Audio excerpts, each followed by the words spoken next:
Some nights stick with you forever. For me, it was a quiet evening last year when I decided to go grocery shopping.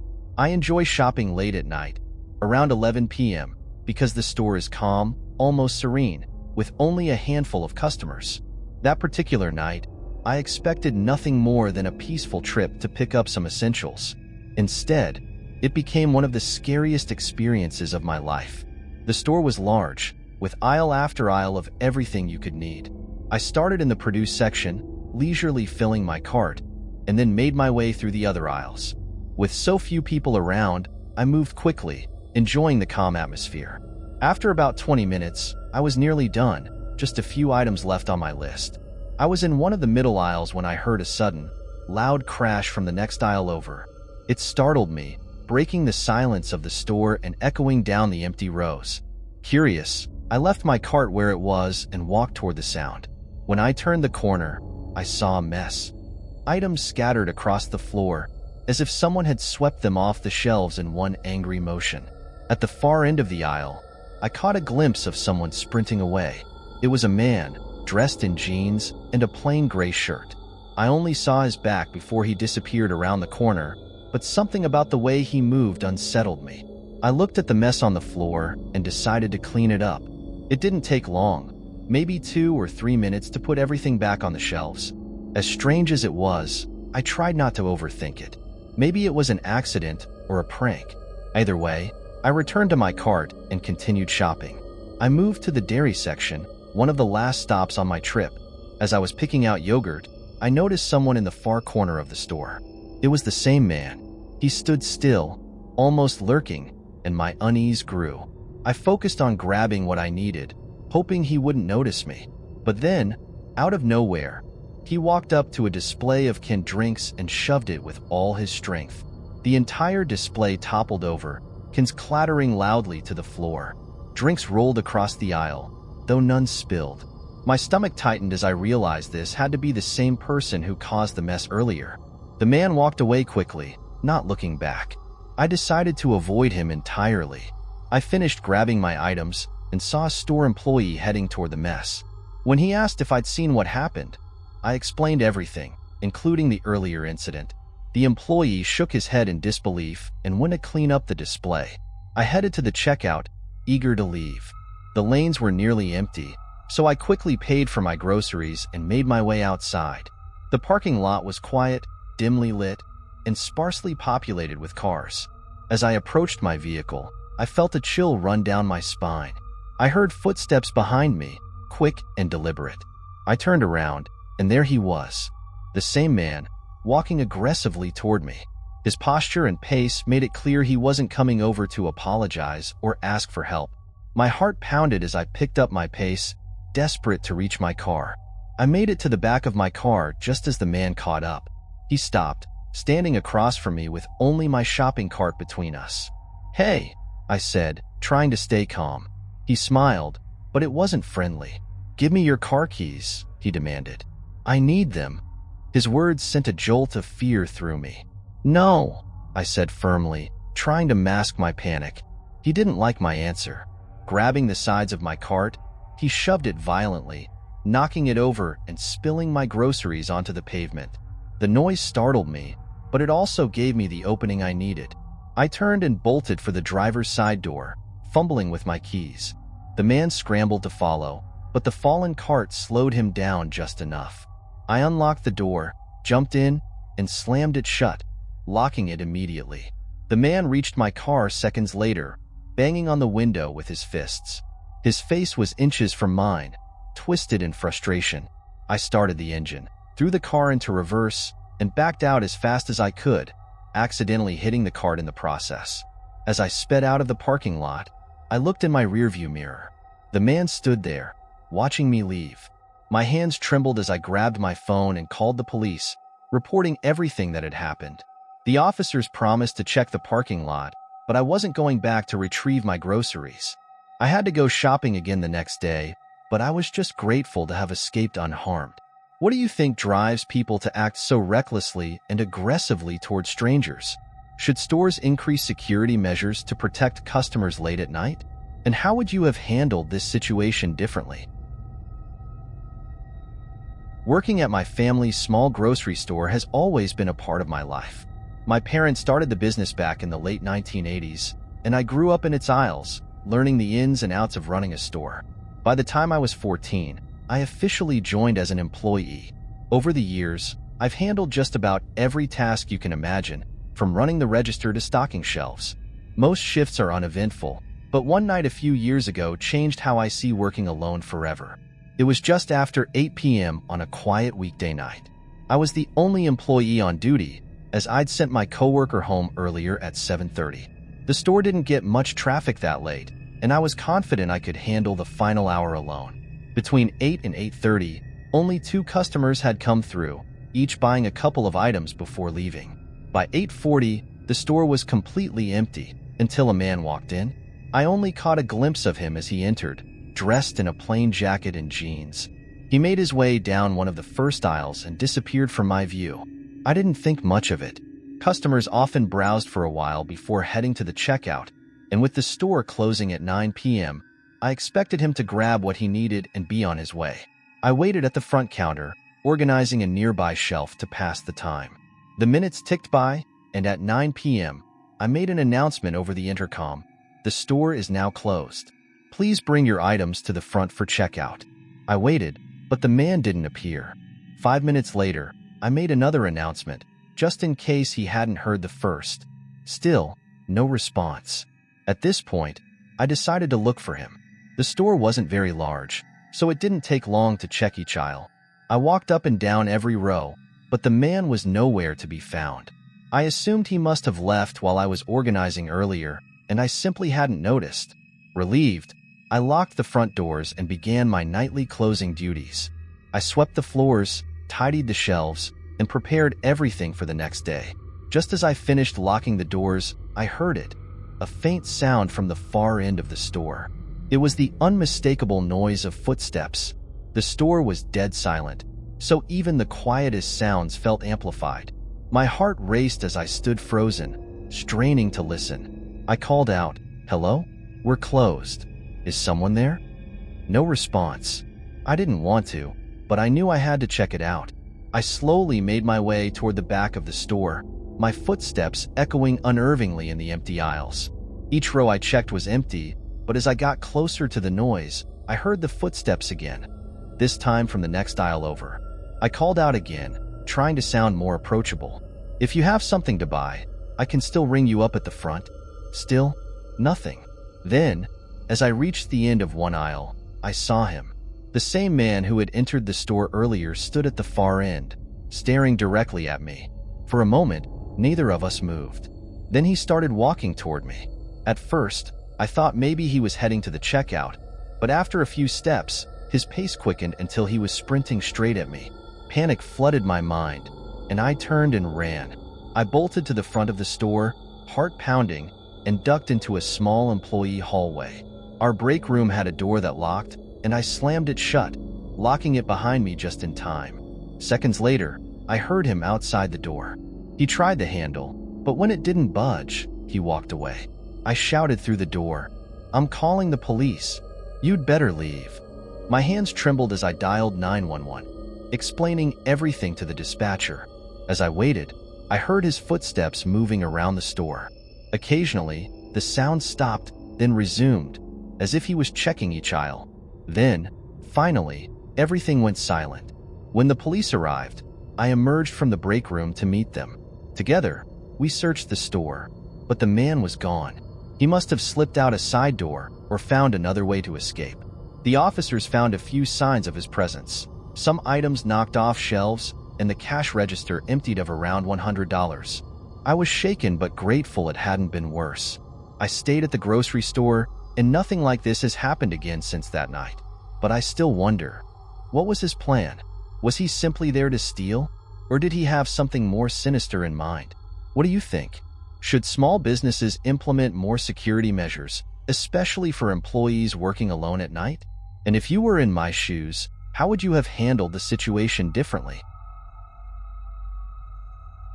Working as a manager at a Jewel-Osco grocery store in the Chicago area meant I had seen my fair share of strange and unpredictable moments, but nothing could have prepared me for what happened one quiet night. It started as an ordinary shift. I had spent the day handling customer inquiries, stocking shelves, and keeping the store running smoothly. Little did I know, by the end of the night, I'd find myself calling the police, afraid for my life. It all began with a phone call. Around 7 p.m., as I worked at the customer service desk, the store phone rang. Calls weren't unusual. Customers often called to ask about store hours, return policies, or product availability. I picked up and gave my usual greeting, expecting another routine question. But instead of a question, I heard a deep, slow male voice. "I'm going to get you," he said. At first, I thought I misheard him. "Excuse me?" I asked, confused. The man didn't repeat himself. Instead, he hung up abruptly. The call left me uneasy, but I brushed it off as a prank. The voice didn't sound like a teenager. It was too deep and deliberate, but I convinced myself it was harmless.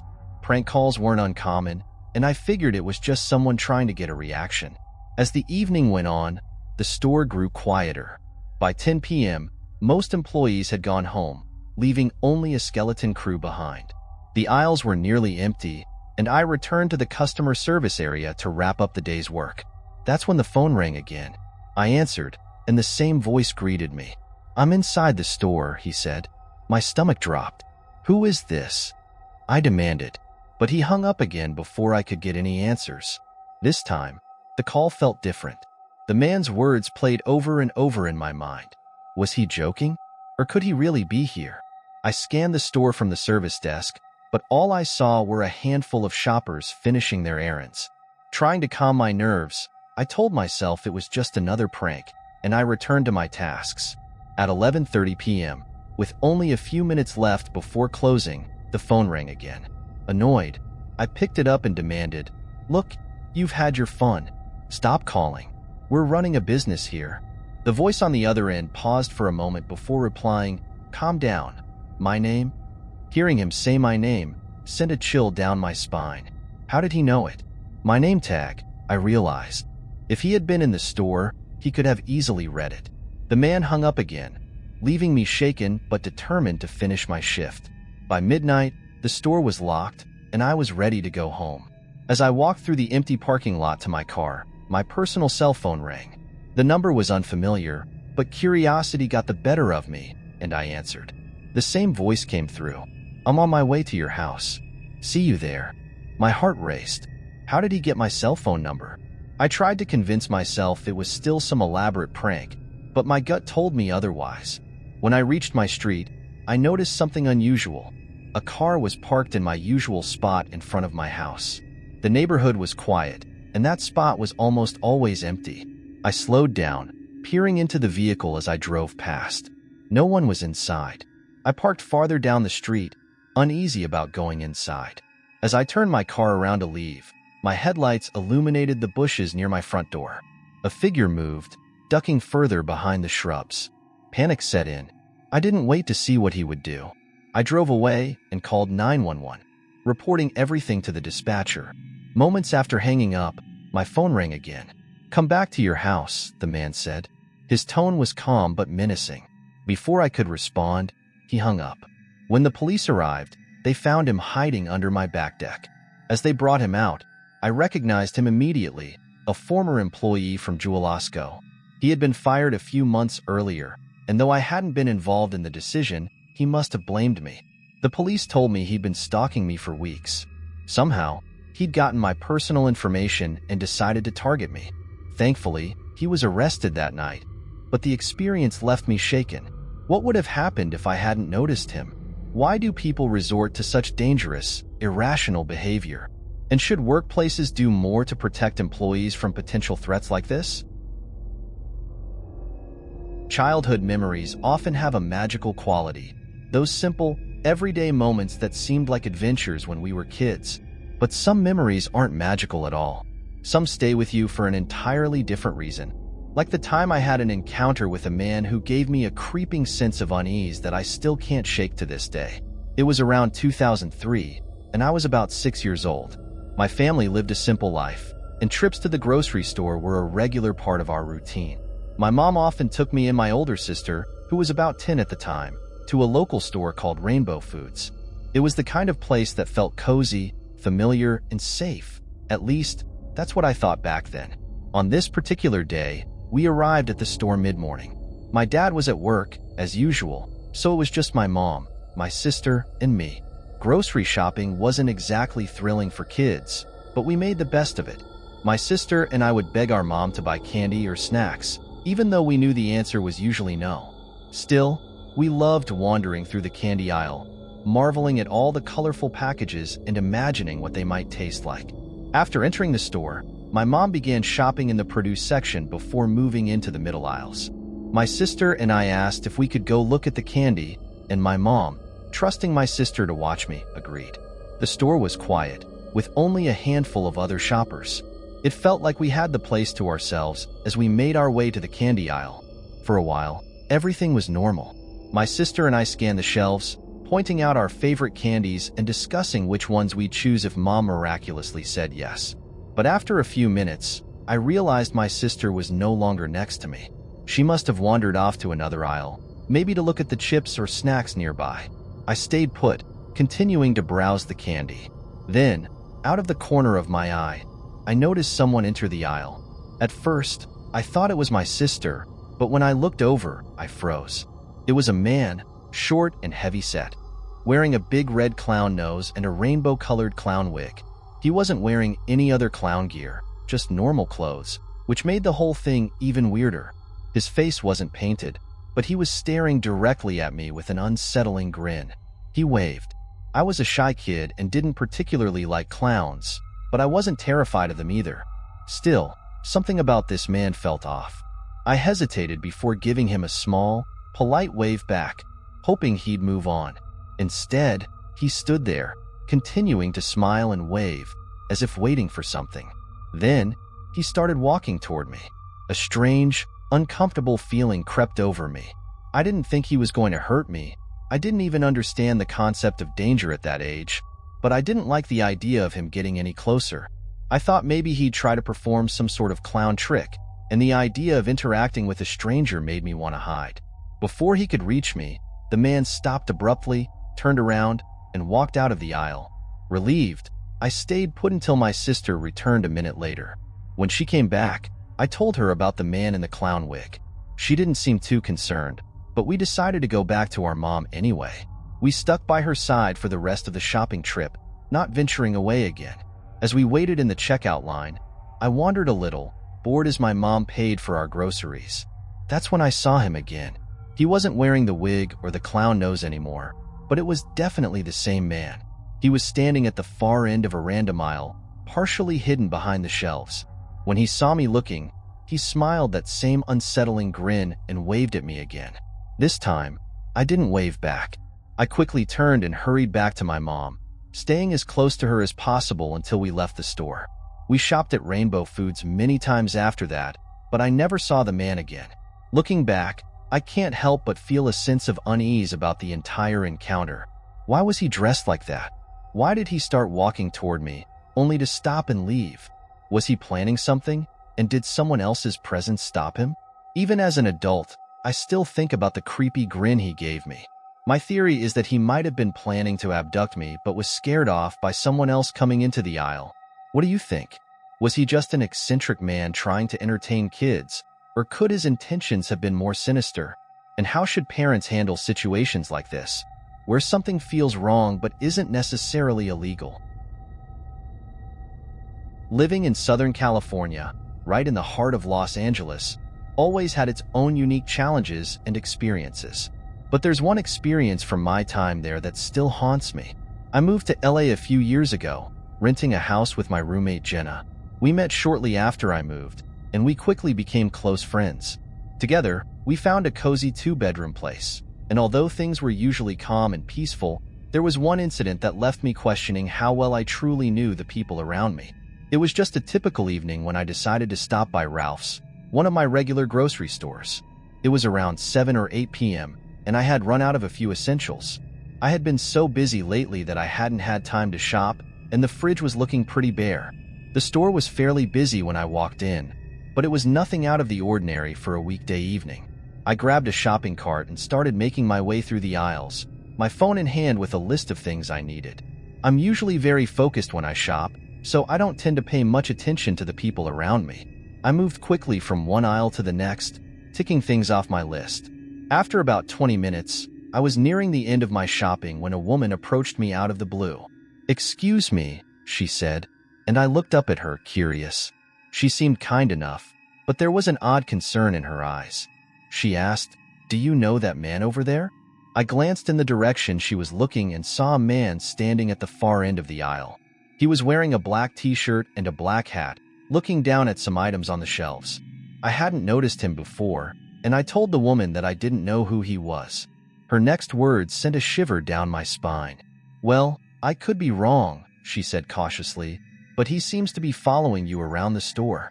The woman explained that she had noticed the man trailing me from aisle to aisle, and it seemed like something wasn't right. She then asked if I wanted her to go up to him and ask what he was doing. I politely declined, thanking her for letting me know and reassuring her that I was almost done shopping. As the woman walked off, I continued my shopping, though now with a growing sense of unease. I didn't see the man at first, but when I turned into the next aisle, he appeared again, walking in from the opposite end. This time, he barely glanced at me before turning his attention to the shelves, but I couldn't shake the feeling that he was still watching me. I quickly moved to the next aisle and then to the checkout line, hoping he would leave me alone. The line wasn't long, and there were a few people behind me, but I noticed he was standing at the back of the line. My heart raced as I kept a careful eye on him, trying not to make it obvious. Just when I thought the worst was over, the man suddenly left the line and walked out of sight. I felt a wave of relief and continued checking out, finishing my transaction as quickly as possible. I headed out to the parking lot, still glancing over my shoulder, feeling a sense of dread that I couldn't shake. Once I got to my car and loaded the groceries, I started the engine and drove off, thankful to have made it out without incident. But just as I was about to pull away, something strange happened. I noticed a car parked in my usual spot in front of my house. It was late, and I couldn't recall ever seeing that car before. My heart skipped a beat as I thought about the man from the store. Was it him? I parked further down the street and decided not to take any chances. As I looked at the car, I saw someone inside, though it was too dark to make out any details. My mind raced as I parked, and I decided to drive around the block for a minute to assess the situation. But when I returned, the car was still there. Then things took a terrifying turn. Jenna came into my room, visibly concerned. She had noticed the car running outside, and it still hadn't moved. I told her about the strange man at Ralph's, and we both decided to check out the car. As we peeked through the blinds, we saw the same man, wearing a different hat now, standing at the front door, holding what appeared to be a pizza bag. He knocked twice, saying, "Pizza delivery." We knew something wasn't right. The car didn't look like a typical delivery vehicle, and we couldn't understand why he would try to trick us like this. He knocked again, insisting that he was there to deliver a pizza we didn't order.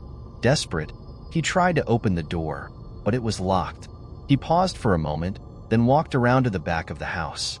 We could hear the back door handle turn as he tried to get in. Panic surged through me. I quickly suggested that we call the police, but before we could, the man walked back to his car and drove away. We didn't sleep well that night, and I couldn't stop thinking about what might have happened if we hadn't been so cautious.